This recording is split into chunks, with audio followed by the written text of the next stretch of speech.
Good morning, everyone. My name is Stuart Calvert. We're just waiting a minute or so for everybody to join us. It's not quite 10 o'clock, according to me. So we'll just wait a few minutes for everyone to join us on this, which is the latest in our series of webinars.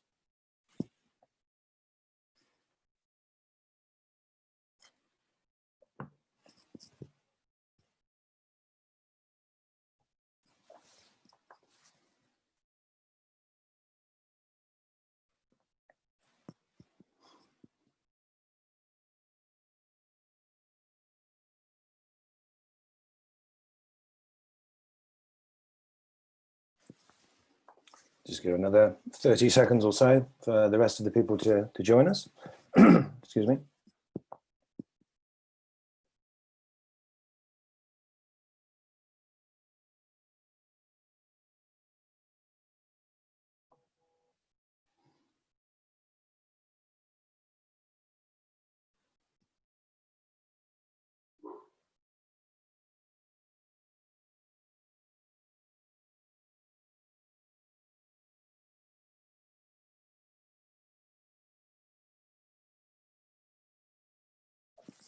Okay, great. I think it's probably time to kick off. So hello, good morning, and welcome to this, the fourth in a series of webinars produced by People Puzzles.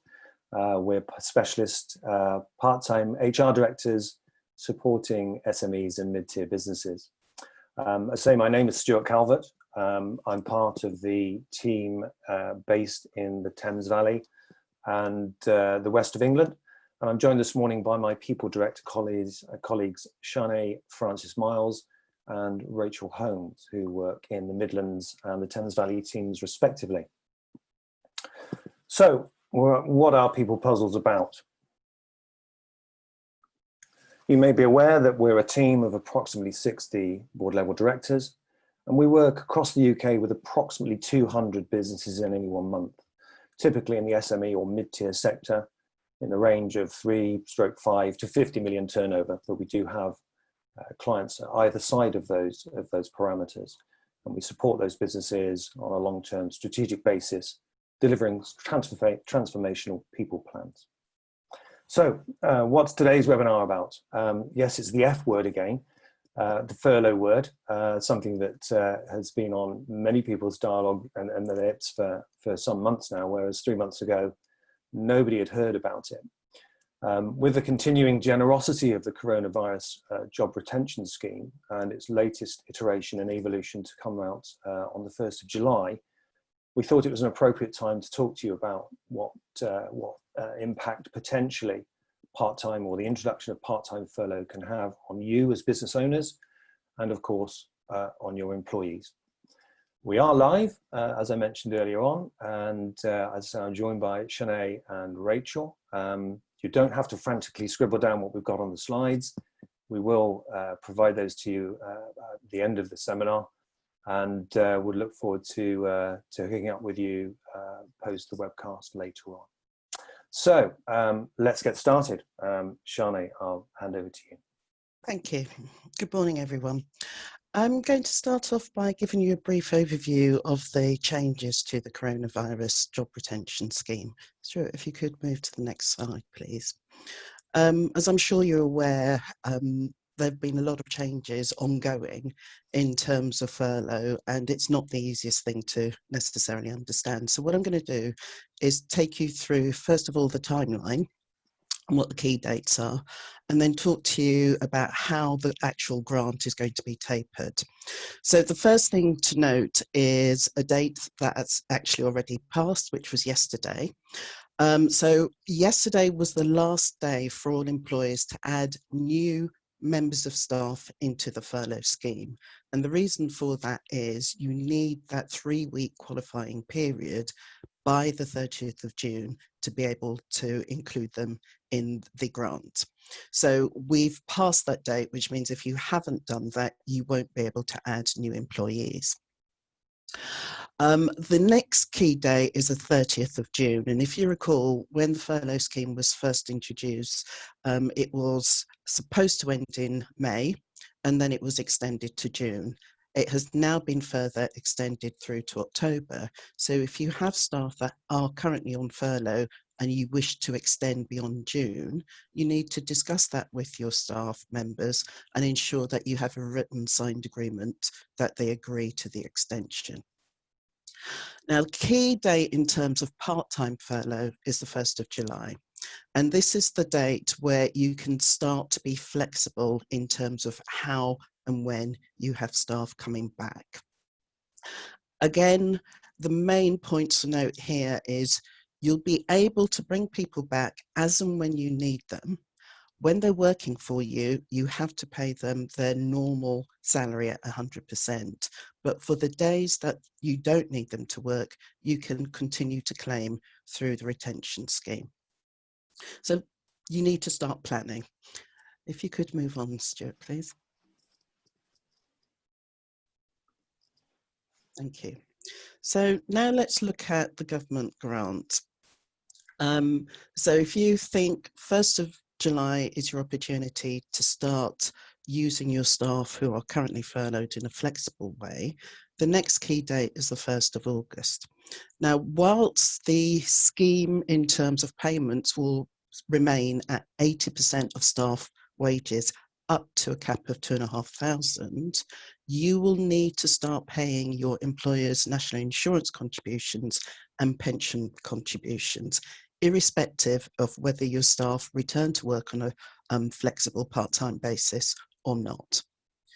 The next key date is the 1st of September, and this is where the government payment will reduce to 70% of wages and a cap of £2,187.50. You'll continue to pay employers NIC and pensions, but you will then be expected to pay 10% of wages to make up that 80% in total. And then the final date is the 1st of October. The government grant decreases to 60% of wages with a cap of 1,875. You continue to pay employers NIC and pension contributions, and you'll be expected to pay 20% of wages. Now, the key point here is the scheme will end on the 31st of October. And to date, the government has made it clear that they don't anticipate extending it any further. So you need to start thinking and planning now about what you're going to do between now and the end of October. And what we're going to do is provide you with some advice in terms of what you should be thinking about, communicating, planning. Stuart, if you could move on to the next. Thank you. So we believe there are 5 areas, strategic areas that you need to consider in terms of planning for flexible furlough and what it means by the end of October. And the 5 areas which I'll take you through are concerns that employees may have about returning to work. How are you going to actually plan your workforce going forward? What are the financial considerations you need to consider? What do you need to do in the workplace? You may be aware that the government sent out advice with regard to making your offices and any manufacturing plants, etc., that you may have COVID-19 secure. So what do you need to consider? And then finally, how are you actually going to get your staff back into work? So we'll take each of those points and just share some ideas. Stuart, if you could move on, please. Okay, so addressing employee concerns.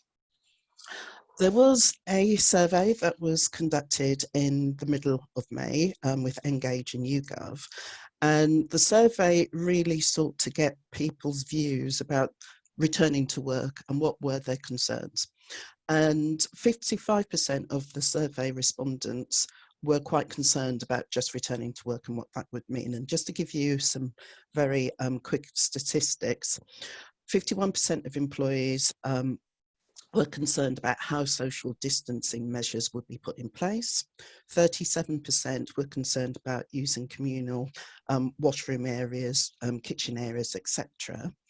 And 42% were actually quite concerned about their personal well-being. So in terms of planning, you really need to be able to reassure your staff that you want to return back into work, that you've taken all the necessary steps to make the workplace as safe and secure as possible. And that means talking to them. It's important that you start that dialogue now, you get feedback, and I'll touch on what that might look like shortly, but you need that ongoing discussion with them to reassure them, but also to understand what those concerns are. You may be faced with people saying, I still have caring responsibilities.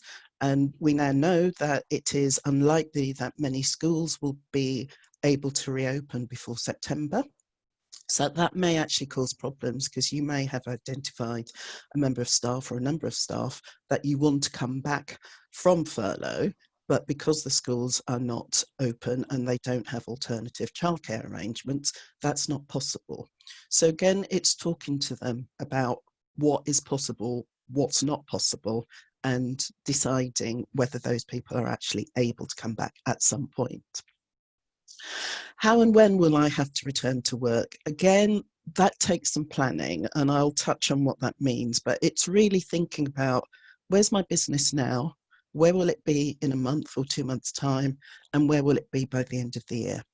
So if we could move to the next slide, please, Stuart. Workforce planning. So how are you going to plan your staffing going forward? Working from home has created a new dimension for many employers in terms of perhaps they thought they weren't able to have staff working effectively from home, but when you're forced into a situation, surprisingly, you make do. So the question going forward is, do I allow my staff to continue to work from home? Do I need them to come into the office or on site? What does that mean in terms of flexibility? So who do you want to come back into work? What skills do you need? How are they going to come back into work, and when? And also, quite fundamentally, if you've not been trading for the last 3 months or so, do you have sufficient work at this stage to bring staff back? And if you have, who do you need to come back that's going to help you kickstart that business? Stuart, if you could move on. If we look at finances, it's really quite important to think about cash flow. As I said, you may not have been trading as you were pre-March. Perhaps you have been. So you've got to think about the cost, both the cost of where your business is now and the cost of flexible furlough, because come August, you're going to have to start paying for your staff, whether they actually return to work immediately or not. So some considerations are, have you assessed the cost implications of the new scheme? Have you thought about the phasing of what you will need to pay from August? If you have topped up salaries prior to August to maintain that 100%, going forward, is that still affordable? If it isn't, you need to be speaking to your team members who will be affected by a decision which may say we now need to revert back to the 80% at the moment and then the tapering, and make sure that they understand the reasons why, and that's all confirmed in writing. Are there any other ways that you can actually minimise costs or better manage your costs to enable staff to come back as and when you need them, noting that it may be that you need people now, but things tailor off in the future, and then you may need to furlough people. So there are lots of considerations there, and our advice to you would be to actually start doing some scenario planning, thinking about what does that mean in terms of bringing people back. Next slide, please. Okay, workplace considerations. As the slide says, the survey that was conducted in May highlighted concerns in terms of social distancing, moving around the workplace, and sharing equipment with colleagues. The government issued guidance by sector on the 11th of May to support employers in actually making their working environment as safe as possible. If you haven't seen that, then you should go onto their website. The details are very clear, they're very specific, and it's important that you actually understand what the government measures expect you as employers to do. For employers with 5 employees or more, you must have a written risk assessment, and the government's actually recommending that you consult with employees. You get their input so that they feel that they're part of the decision-making process to ensure that their workplace is as safe as possible. Social distancing is a big topic, depending on how your location is organised. If you have desk space, it may be difficult to actually meet the social distancing requirements. So what are you going to do? How are you going to deal with that? Can you rotate staff? Can you look at shifts? Can you change the layout? One key thing to note is that currently face coverings aren't a requirement if you work in an office or a retail environment. However, you may have staff that feel that they would prefer to be able to have face masks just to be safe. You need to discuss this sort of situation with your employees, and if it's at all possible, you should add that to your procedures, your health and safety procedures, and if you can, supply PPE to them. Next slide, please. And return to work. This is your planning.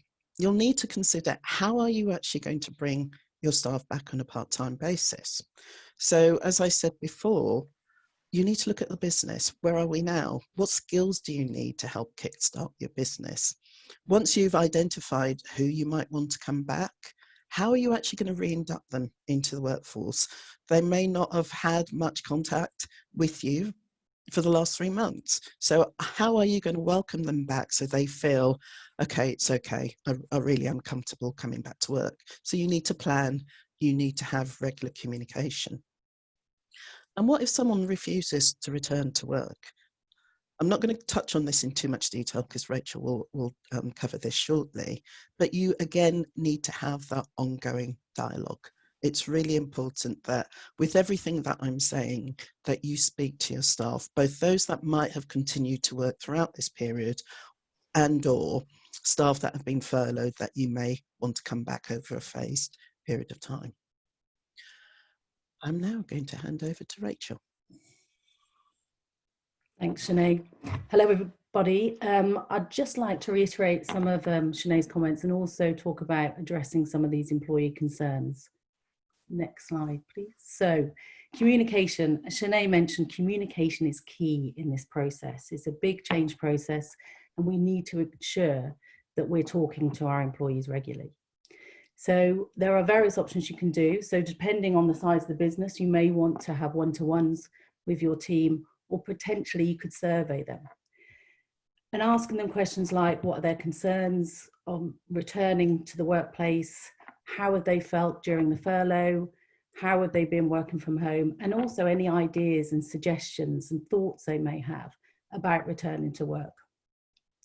And as Sinead has already mentioned, talking to them and asking for their suggestions on the layout of the office, involving them at an early stage, is one of the best things you can do. So before they return, create a welcome back video, or maybe do a briefing, again, depending on the size of the organisation. Update them on the company performance over the last few months, and also the new ways of working and what to expect on their return. It may be helpful to show them photos of the social distancing that you put in place, and also the safety measures that you're looking at. Reinduct your employees. Communicate the new rules and standards. Remember, people coming back into the office, the warehouses, are likely to revert to type and do what they used to do. So it's important that you have visuals throughout the offices with laminated reminders on what people need to do. Be really clear on what you expect from people and what those new standards are, and be really clear about the implications of not adhering to those standards. Next slide. Thank you. So what if an employee refuses to return to work? Now, we're hoping that this isn't many people, but if it does arise, then again, you need to speak to those people at the earliest opportunity. So find out the reasons why they are refusing to return. Is it safety, for example? If it is, try and get them into the workplace before they're due to return. get them to have a look around the office, you know, ask them, involve them, and try and get them back to work that way so they can see that it's a safe environment. If they have concerns about commuting, particularly if they're going to use public transport, then maybe you can stagger their start and finish times. It may be possible then that they can travel outside of the busy periods. And again, the caring responsibilities. As we know, the children aren't all going to be going back to school before September. So could people work from home, or could you allow people to come back part-time working for a limited period? So all those options need to be reviewed. And again, it's about communication. It's about getting to the bottom of why people do not want to return. So once furlough finishes in October and people still refuse to return, then you will need to look at the various options. So things like unpaid leave, sabbatical, holiday are all things that you can consider. But in worst case scenario, you may also need to consider termination of their employment. Now, this will depend on the reason for their refusal. Next slide. So how can part-time furlough work for your business? So remember, you are still receiving finance support from the government. It is at a lower rate, but you will continue to receive it until the end of October. So you will be able to stagger the work days of these employees coming back on a part-time basis. This will help you find out if your social distancing is working, if your safe working practices are working, and what you need to do differently to get more people back into the workplace. It also allows you to look at your key talent and get them back in sooner rather than later. This way you can, use these people to carry out the work and review when and where you want to bring the rest of the workforce back. Next slide, please. Time is really important. So you do have that extra bit of time to review what direction the company's going in. So there's been a lot of change over the last few months. Some people will be looking to change their strategy, their organisation structure, and this will give you a bit more time to review those needs.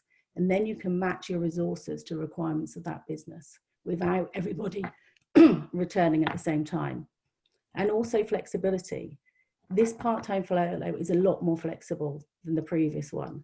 So you can bring people back on a part-time basis, and you can flex that week by week if necessary to meet the demands of the business. Next slide. So the next steps. So the government has said that they will announce how to claim on the 12th of June, and we are expecting a lot more information from tomorrow. But what you should be doing now is thinking about what hours, what shift patterns, what employees, what skill set you need coming back, and when you want those people back. Remember, you do need to pay those salaries at 100% while they're working. But you have got the right to bring them back as much or as little as you want. So there's no minimum requirement for that furlough. So you do have a lot more flexibility with this process. Next slide.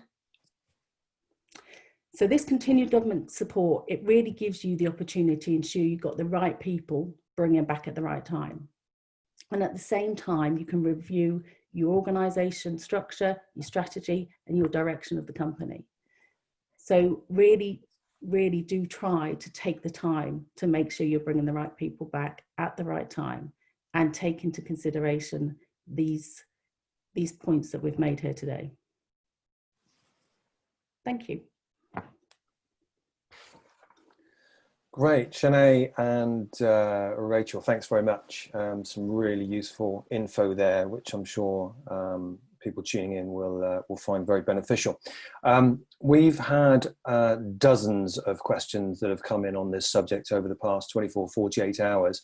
And I believe we've probably answered the vast majority of those. We've put them into common themes, and I think throughout this morning's webcast, we've probably answered most of those, but there are a couple that have actually come in this morning, which I think we probably want to field those now, if that's okay. One question is, I want to understand how to use flexible furlough fairly across my staff members. Sinead, could you pick that one up, please? Yeah, sure. As I said before, I think it's so important to speak to all of your staff, whether they're furloughed or working. And by doing that, you'll understand how they're feeling, you'll understand where they are in terms of whether those that are on furlough are ready to come back to work. First and foremost, you really need to look at your business needs now and going forward over the forthcoming weeks and months. And then I think you need to look at the skills you need. You need to perhaps select those employees with the skills that are going to help you as you restart your business. Obviously, that depends on their availability. As I've said before, if there are reasons such as childcare, which makes it difficult for them to come in initially, can you look at alternatives? Are there other people who could perhaps start doing the work and at a later stage? Some of those parents who are furloughed but have skills that you need, that you bring them in at a later date. As Rachel has just said, one of the benefits of the changes to the scheme is the fact that you now have that flexibility. You can switch people on and off on a week-by-week basis. So it may be that you ask some employees to come in this week and another group of employees next week. That should provide the flexibility and the fairness in terms of making sure that once you understand where each of your employees sit in terms of their thinking and their availability, you can obviously plan how you're going to resource the work as it builds up. Rachel, do you have anything to add?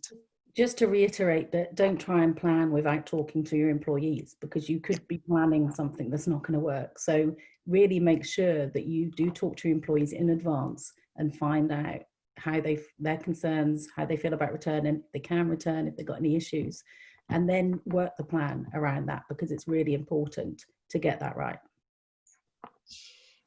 Great, thanks very much both. Here's a good one.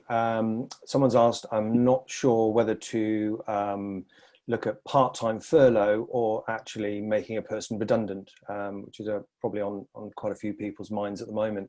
Rach, could you give us an overview on that, please? Yeah, I think for me, this is one of the biggest things about the process that we're going through. So a lot of businesses have been through a lot of change. And I believe that, you know, it's an opportunity really for businesses to take a step back and look at their direction and their way forward. And start thinking about the resource requirements that they do need. What does their organisation structure look like? What roles do they need? What roles don't they need? And actually make the most of this opportunity to do that. And in order to do that properly, you really need to step back and make sure that you're looking to the future and not just the now. Obviously, redundancy costs money there. So if you're looking to not spend the money, then you might want to keep those people on furlough till the end of October and then make the decision to take redundancy.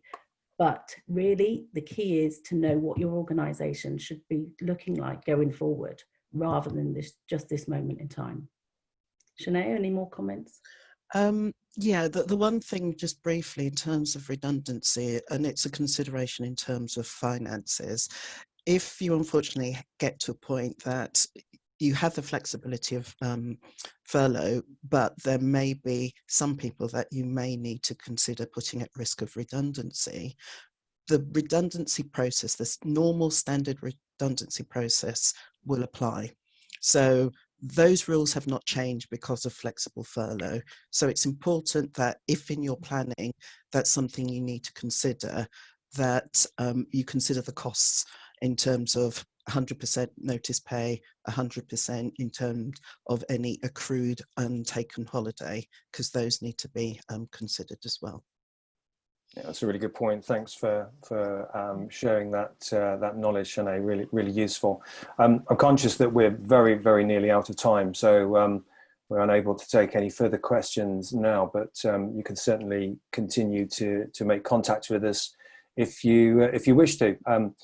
Just kind of leaves me to say thank you very much to everyone who's attended this morning. And we are offering a free, complimentary 30 minutes with one of our team to discuss any issues that have been raised on this morning's webcast. We'll be in touch with you directly to arrange this, and we'll obviously forward the slides to you as soon as we've finished today. Date for your diary, our next webinar is on the 25th of June, 2 weeks today. And that's going to be around building the right team to drive business performance in what we've all become used to saying as the new world, and what might that look like. So thank you very much. For ongoing coronavirus impact articles, then you can actually look at our website, peoplepuzzles.co.uk/news. Thanks very much and have a great day.